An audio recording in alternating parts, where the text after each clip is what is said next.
우리는 민족 최대 명절 설이 코앞으로 다가왔지만 북한은 설이나 추석보다 김일성 주석과 김정일 국방위원장의 생일을 더 중시합니다.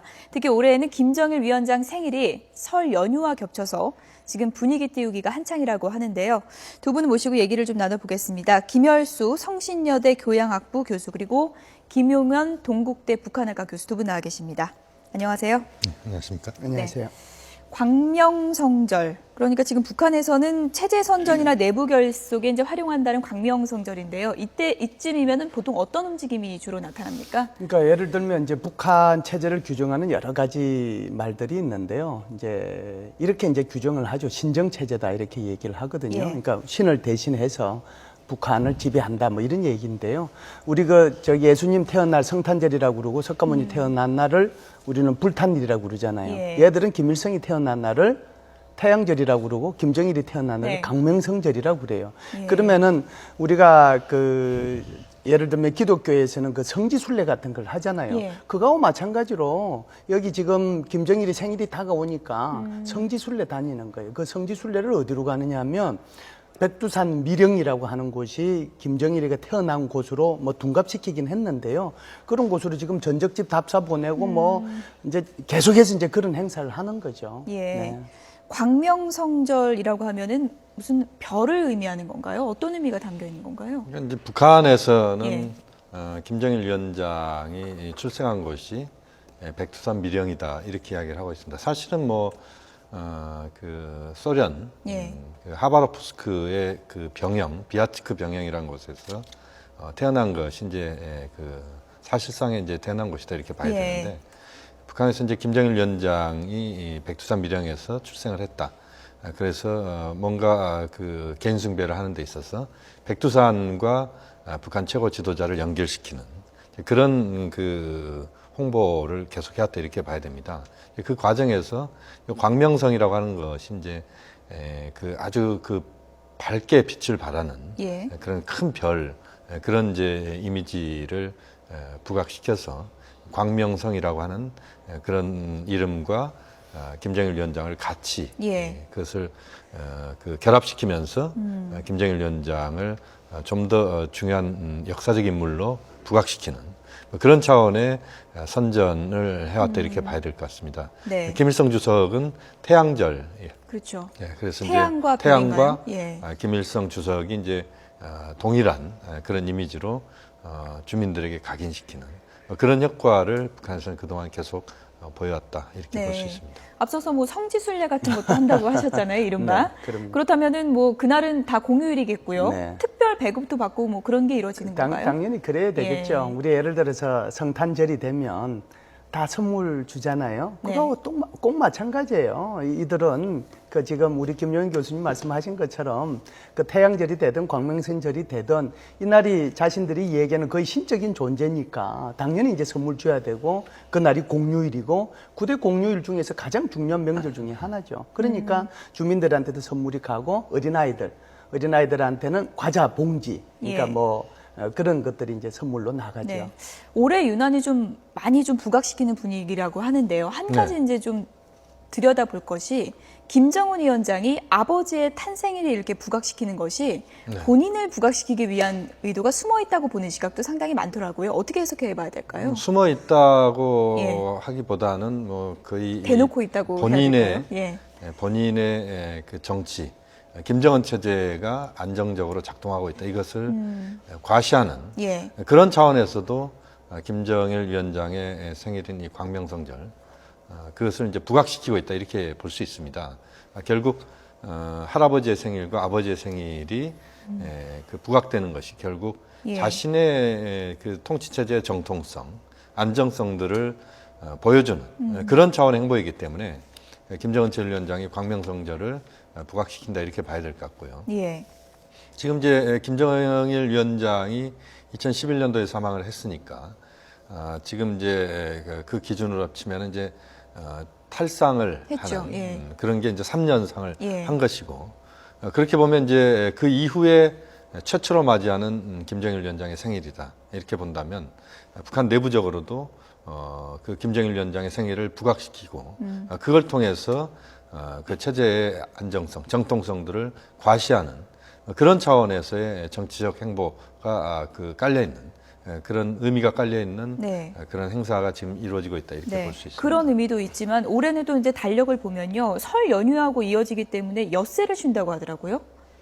공휴일이 상당히 이제 길게 이어지는 거죠. 당연히 이제 이례적이죠? 그렇게 그렇게 이어지는 거죠. 지금 김용훈 교수님 잘 말씀을 해주셨지만 북한 같은 경우에는요, 네. 광명선절부터 4월 15일까지 그러면은 거의 2달이잖아요. 2달 동안에 대대적인 축제를 벌이죠. 예. 그 축제를 통해 가지고 주민들의 충성심을 유발하는 거거든요. 그래서 제가 좀 전에 말씀드렸다시피 그 2달 동안에 충성의 편지 이어달리기도 하고 체육대회도 하고 무슨 사진전 관람회도 하고 전시회도 하고 그다음에 미령이든 또는 저기 만경되던 거기에 그 소위 말하는 자신들이 태어나온 곳에 전적지 답사도 하고 예. 이런 행사가 2달 동안 계속 이어지는 거예요. 예. 주민들은 좀 피곤하겠죠. 네. 그러나 그걸 통해서 체제의 정통성을 확보하고 주민들로부터 충성심을 끌어내는 데 목적이 있다라고 봐야 내부 되겠죠. 결속을 다지려는 이제 목적이 있다고 그렇죠. 하셨는데 네. 대규모 반미 결의 대회도 열리지 않았습니까? 이번에 네. 그것도 그런 목적의 일환이라고 봐야 될까요? 그 반미 결의대회 같은 경우는 지금 말씀하신 이제 그러한 그 체제에 대한 충성의 예. 의미가 하나 있다고 봐야 되고 또 하나는 지금 이제 미국과 북한과의 관계 자체가 상당히 좀 좋지 않습니다.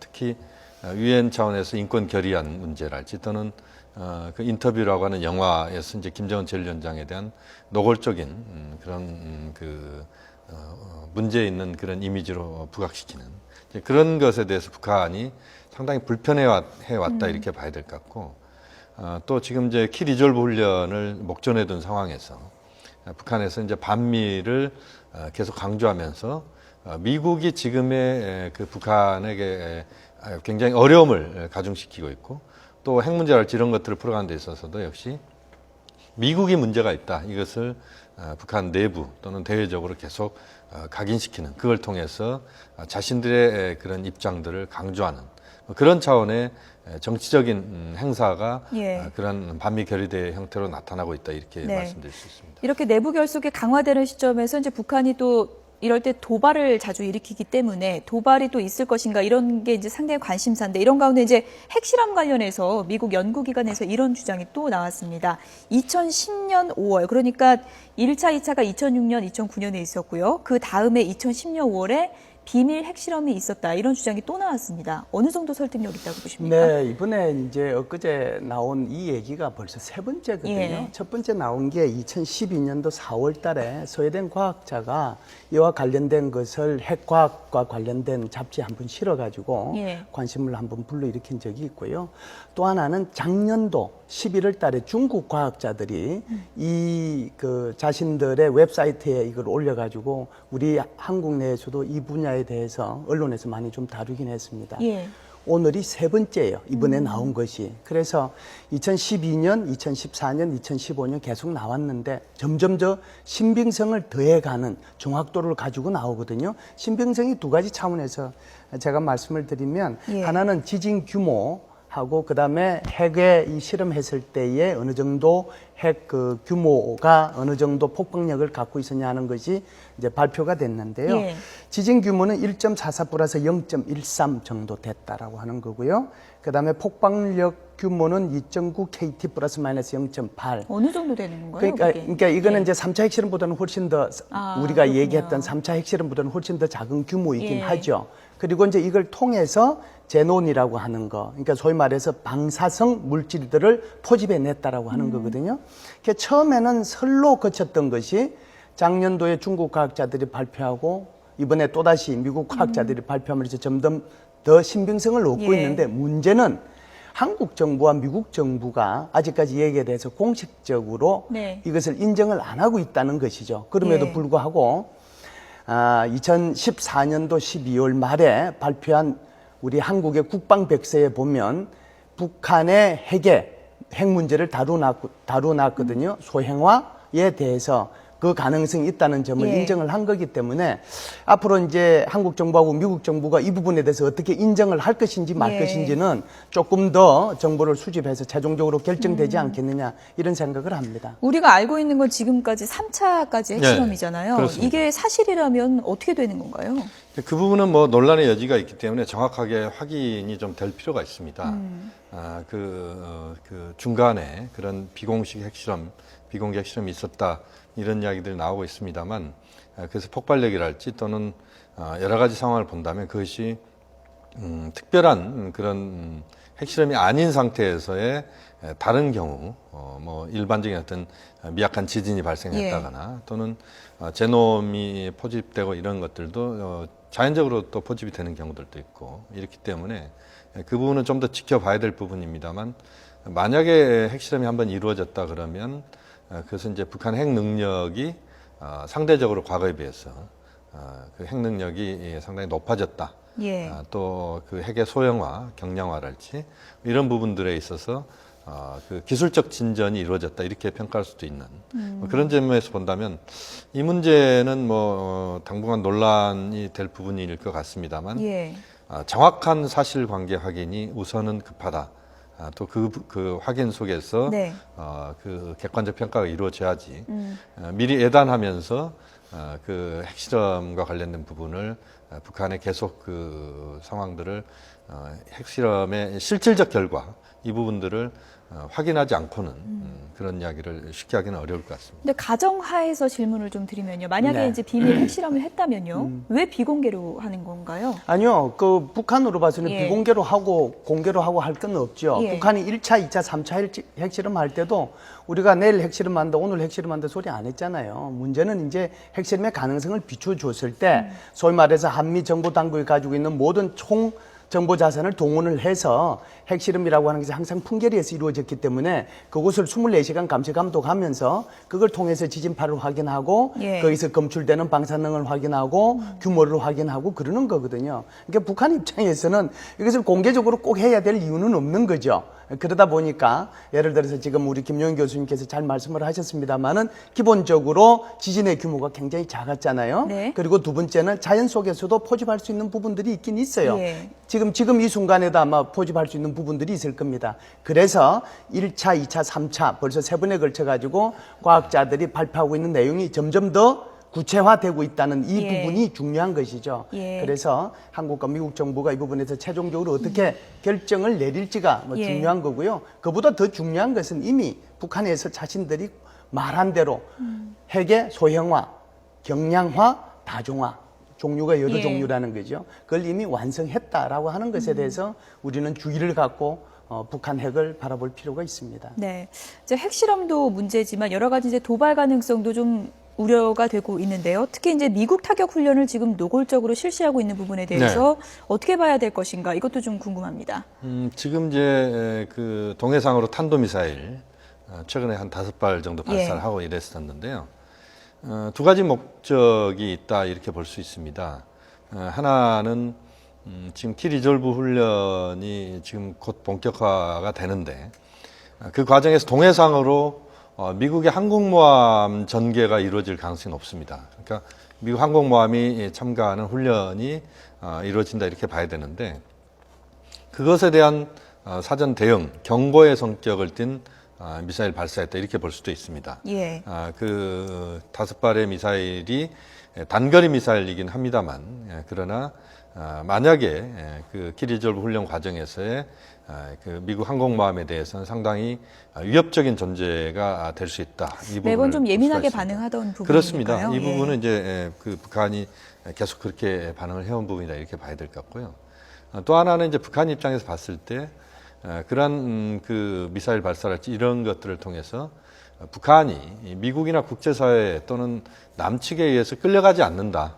북측 나름대로 자신들의 스케줄대로 그 군사적인 훈련들을 또 하고 또 그 과정에서 전체적으로 그 한반도 문제의 그 전개 과정을 북한이 판을 끌고 가겠다 이런 차원에서의 자신들의 의지를 표현하는 그런 그 행태가 이번에 미사일 발사로 나왔다 이렇게 네. 말씀드릴 수 있습니다. 그렇다면 다음 달까지 이제 군사 훈련 계속되면은 남북 대화 국면이 조금 조성되는 듯 하다가 또 지금 좀 지체되고 있는 그런 상황인데요. 그렇죠. 네. 이 분위기를 어떻게 끌고 가야 되는 건가요?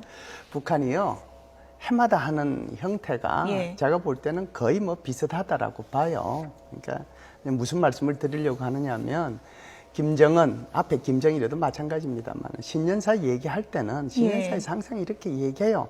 거기에 이제 톤이 조금 다르고 의기가 조금 다를 뿐이에요. 근데 근본적으로는 남북 대화하자, 남북 관계 잘 지내자, 서로 적대시하지 말자, 항상 그렇게 얘기해요. 그 분위기가 언제까지 가느냐면 예. 통상 2월 중순까지는 갔습니다. 예.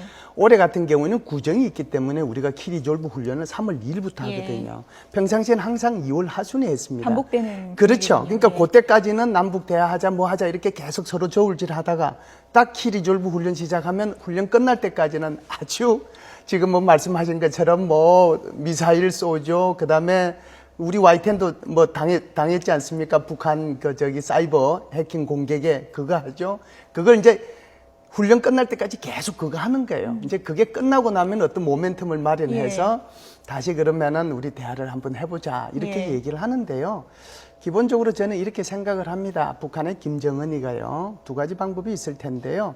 올해가 분단 70주년이고 그렇죠. 그다음에 광복 70년이잖아요. 여기에 초점을 맞춰서 우리가 정말 남북 관계를 잘 만들어서 남북한 간의 광복절 행사도 공동으로 하고 민족의 미래를 생각하면서 이렇게 가자라고 하면 선순환적으로 남북 관계가 돌아가는데, 그렇지 않고 북한 같은 경우는 올해가 자신들이 얘기하는 노동당 창당 70주년이거든요. 10월 10일이.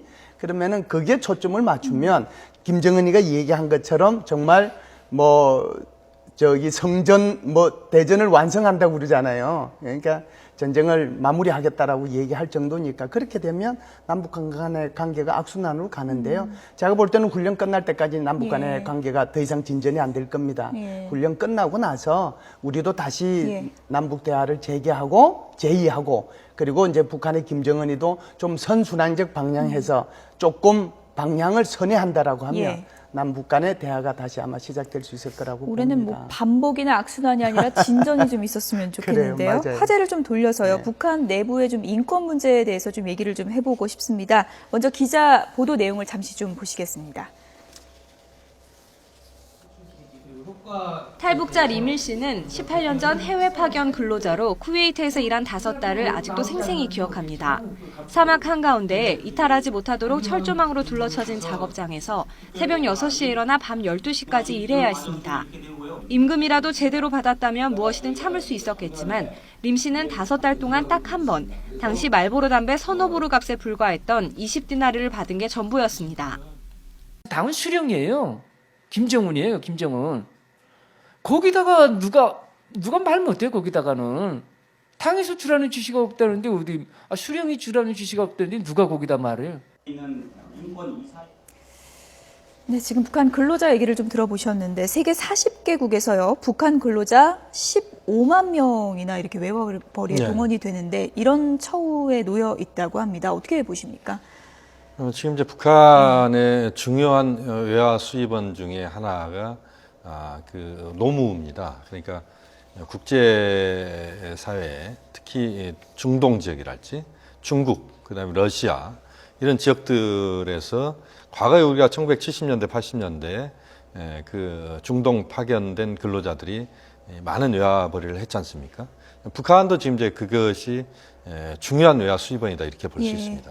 15만 명 이야기가 나오고 있습니다만 더 많을 수도 있습니다. 한 20만 명 정도까지 잡는데요. 북한 인구가 2,500만이라고 친다면 예. 그 20만 명이라고 하는 숫자는 적은 숫자가 분명히 아닙니다. 이들이 그 각지에 가서 이제 그 외화벌이를 하고 있는데 환경이 그렇게 썩 좋은 환경은 아닙니다. 그러니까 그 북한에 관리하는 관리자들이 따라가서 예. 이들이 이제 그 노동력을 파는 그런 그 활동을 중동 지역이랄지 쪽에서 할 때 돈도 직접 그러니까 외화를 노동자들 북한 노동자들이 그대로 자기들이 받는 게 아니고 예. 북한 당국이 그것을 받아가서 전표랄지 또는 다른 형식으로 이제 돌려주는 이런 형식을 띠고 있는데요. 역시 이제 그러다 보니까 그 해당 국가에서의 그런 거주지랄지 예. 또는 생활 환경이 썩 좋지 않습니다. 보면 뭐 러시아, 몽골, 중국, 동남아 네네. 쪽으로 상당히 이제 많은 그런 근로자들이 이제 파견되어 그렇습니다. 있는데요. 예. 지금 이제 중국뿐만 아니라 상당히 많은 국가에 지금 북한의 근로자들이 파견이 돼 있는데요. 예. 그들의 생활 환경 자체가 굉장히 열악한 것은 틀림없는 사실입니다.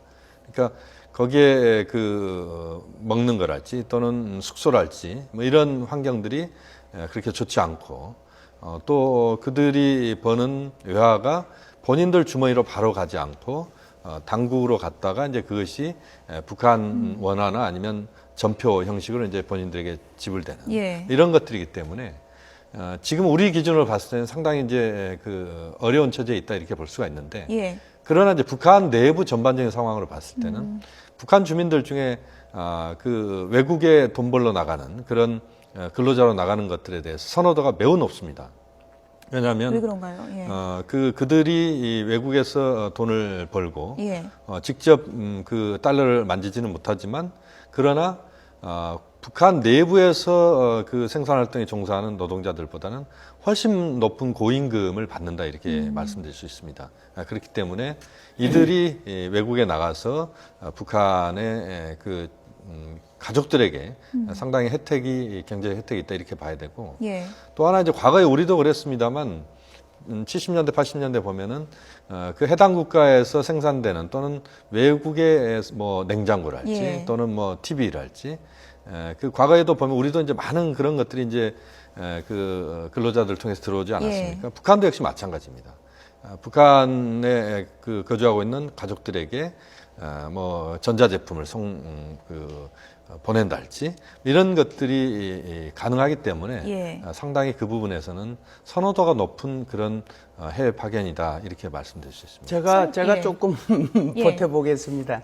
김 교수님하고 조금 이제 좀 견해가 차이 날 수 있는 예. 부분인데요. 저는 사실상 좀 전에 인터뷰하는 내용 보고요. 또 뉴스 나온 거 이렇게 보면서 깜짝 놀랐습니다. 이걸 보고요. 예. 첫 번째 깜짝 놀란 것은 이렇게 많은 인원이 밖에 나가 있는가 하는 거예요. 작년도 연말에 나왔던 그 통계를 보면 5 내지 6만 명이 나갔다라고 돼 있거든요. 그런데 지금 한 달도 안 돼서 몇 배가 된 거죠? 4, 5만 예. 명 그러니까 이게 지금 3배의 숫자. 그러니까 예. 그때 통계가 잘못됐든지 지금 통계가 과장됐든지 하여간 그러긴 한데 그럼에도 불구하고 5, 6만조차도 많다는 거예요. 그래서 굉장히 많은 인원이 나가 있다라고 하는 거고요. 그래서 놀랬다라고 하는 거예요. 두 번째는 사실상 현대판 노예 제도가 지금 이루어지고 있다라고 보는 거예요. 놀라운 것이요. 공산주의라고 하는 게 뭐예요? 공산주의라고 하는 것은 자본가가 노동자의 임금을 착취하기 때문에 그 자본주의를 썰어뜨려야 된다라고 한 것이 공산주의잖아요. 그런데 지금 북한 정권이 내보낸 그 북한 근로자의 임금을 착취하는 거예요. 그렇죠? 이게 얼마나 놀라운 겁니까? 세 번째 더 놀라운 것은요, 이 돈이 들어가면 우리의 옛날에 그 국제시장 영화에서도 나왔습니다만은 광부들이나 이 간호사분들이 그 고생하신 거 그거 다 부모님한테 돈 보낸 거지 정부에서 그 돈을 떼간 건 아니잖아요. 그래서 그 돈을 다 한국 돈으로 바꿔주고 그 돈으로 가지고 우리가 제철소도 짓고 자동차 짓는 데도 하고 고속도로도 만들고 생산적으로 썼는데 보세요. 제가 세 번째 놀라운 것은 북한은 이 돈을 받아가지고 성마장을 만들고 스키장을 만들고 수영장을 만들고 그런데 그 돈 가지고 수력발전소를 만들고 무슨 제철소를 만들고 하는 것은 거기에 현지시 잘했다고 하는 것은 하나도 안 나오고 전부 다 이런 데만 다 돈이 들어갔다라고 하면 이 얼마나 놀라운 사실입니까? 그래서 저는요 이번에 그 뉴스 나오는 걸 보고 예. 사실상 북한의 인권조사위원회가 이 지금 나가 있는 북한 주민들의 실태 예. 여기에 대해서 제대로 된 조사를 아마 또 하게 될 거고 예. 이것이 또다시 유엔 총회 이런 데서 북한 인권 문제를 가지고 논하지 않겠느냐 예. 그런 생각을 저는 개인적으로 합니다. 네. 뭐 북한의 인권 문제가 계속해서 거론됐던 문제인데요. 해외 파견 근로자의 인권 문제도 좀 그렇죠. 들여다봐야 그렇게 될 것 되는 같습니다. 거죠. 네. 지금까지 김열수 성신여대 교양학부 교수 그리고 김용현 동국대 북한학과 교수 두 분이었습니다. 고맙습니다.